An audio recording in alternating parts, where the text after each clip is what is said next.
আসসালামু আলাইকুম। Welcome back to my page Tania কিচেনে সবাইকে স্বাগতম জানাচ্ছি। আর আজকে সবার জন্য আরও নতুন একটি রেসিপি নিয়ে হাজির হয়েছি। এটা হচ্ছে ইলিশ মাছ দিয়ে ছিম আলু দিয়ে ভুনা।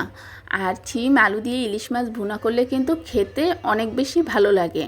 আর তাতে যদি একটু ধনিয়া পাতা দেওয়া যায় তাহলে কিন্তু শীতের আমেজটা পাওয়া যায়। আর যেহেতু বছরের প্রথম ছিম, তো চিন্তা করলাম ইলিশ মাছ দিয়ে ছিম আলু দিয়েই একবার ভুনা করে খেয়ে দেখি। তো চলুন কথা না বাড়িয়ে মূল রেসিপিতে চলে যাই। তো এখানে আমি আগেই মাছটাকে কেটে নিচ্ছি। আর মাছের পেটে একেবারে ভরা ডিম ছিল, তো আমি ডিমগুলোকে কিন্তু বের করে নিইনি, মাছের সাথেই কিন্তু এরকম পিস পিস করে কেটে নিয়েছি। আর এই মাছটা কিন্তু আমি কেটে আধা ঘন্টার মতো লবণ দিয়ে একটু মাখিয়ে তারপরে রেখে দিব। তাহলে মাছের ভিতরে কিন্তু সুন্দরভাবে লবণটা সুন্দরভাবে ঢুকে যায় আর খেতে কিন্তু মাছটা অনেক বেশি ভালো লাগে। তো মাছটা কিন্তু আমি একেবারে পরিষ্কার করে নিয়েছি। আর এখানে কিন্তু আমার একটা মাছ পুরা লাগেনি, যেহেতু আমার ফ্যামিলিতে লোক সংখ্যা খুবই কম, তাই কিন্তু আমার যতটুকু দরকার তাই নিয়েছি। আর ছিম আলুটাকে আমি কেটে ধুয়ে পরিষ্কার করে নিয়েছি কিছুটা কাঁচামরিচ ফালি, আর নিয়েছি পেঁয়াজ আর জিরা একসাথে বেটে নিয়েছি। আর এখানে আমি কিছুটা লবণ আর হলুদ মাখিয়ে মাছটাকে কিন্তু একটু হালকাভাবে একটু ভেজে নিব। আর মাছটাকে ভেজে নিলে কিন্তু সাথে ডিমটাও ভাজা হবে আর খেতে কিন্তু ভালো লাগবে। আর বাচ্চাদের সামনে যদি এরকম মাছের ভিতরে যদি এরকম ডিম ভরা মাছটা দেয়া যায় তাহলে কিন্তু বাচ্চারাও কিন্তু খেতে পছন্দ করে। তো আমি মাছটা কিন্তু খুব বেশি একটা ভাজবো না, যেহেতু মাছে ডিম হওয়ার কারণে কিন্তু মাছটা কিন্তু একেবারে তেলতেলা আছে।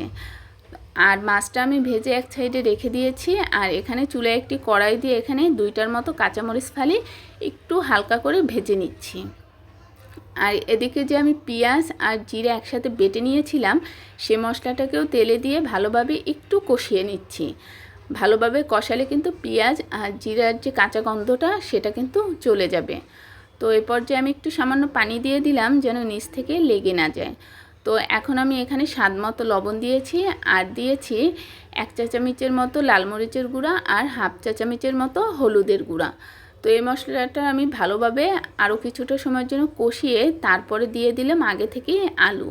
আর আলুটা যেহেতু একটু সিদ্ধ হতে বেশি সময় লাগবে, তাই কিন্তু আমি আলুটাকে আগেই একটু মশলার সাথে কষিয়ে তারপরে একটু পানি দিয়ে কিছুটা সময়ের জন্য ঢেকে তারপরে কিন্তু কষিয়ে নিচ্ছিলাম যেন আলুটা পুরোপুরি সিদ্ধ হয়ে যায়। তো এ পর্যায়ে কিন্তু ঝোলটা কিন্তু একেবারেই গাঢ় হয়ে গিয়েছে, তখন আমি ছিমগুলোকে একে একে সব দিয়ে দিলাম। এখন ছিম আর আলু একসাথে কিন্তু কষিয়ে নিচ্ছি ভালোভাবে। আর যে কোনো তরকারিতে মশলা এবং সবজি যত ভালো কষানো হয় তত কিন্তু তরকারি খেতে বেশি ভালো লাগে। তো এখন আমি আবারও কিছুটা সময়ের জন্য একটু ঢেকে রেখেছি, তাতে কিন্তু আমার ছিম আর আলু কিন্তু অনেকটা সিদ্ধ হয়ে একেবারেই নরম হয়ে গিয়েছে। তো এখন আমি কিন্তু ঝোলের পানিটা দিয়ে দিলাম। আর ঝোলের পানিটা খুব বেশি একটা দেওয়ার দরকার নেই, যেহেতু আমি আলু আর ছিমটাকে কিন্তু আগেই কিন্তু কষিয়ে সিদ্ধ করে নিয়েছি।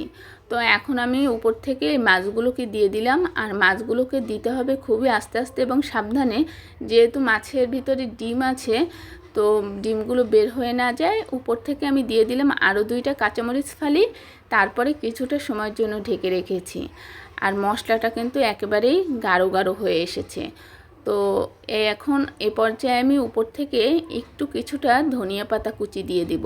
আর ধনিয়া পাতা কুচি দিলে কিন্তু একটা শীতের আমেজ পাওয়া যায় আর খেতে কিন্তু তরকারি অনেকটা বেশি ভালো লাগে। সবাইকে আল্লাহ হাফেজ।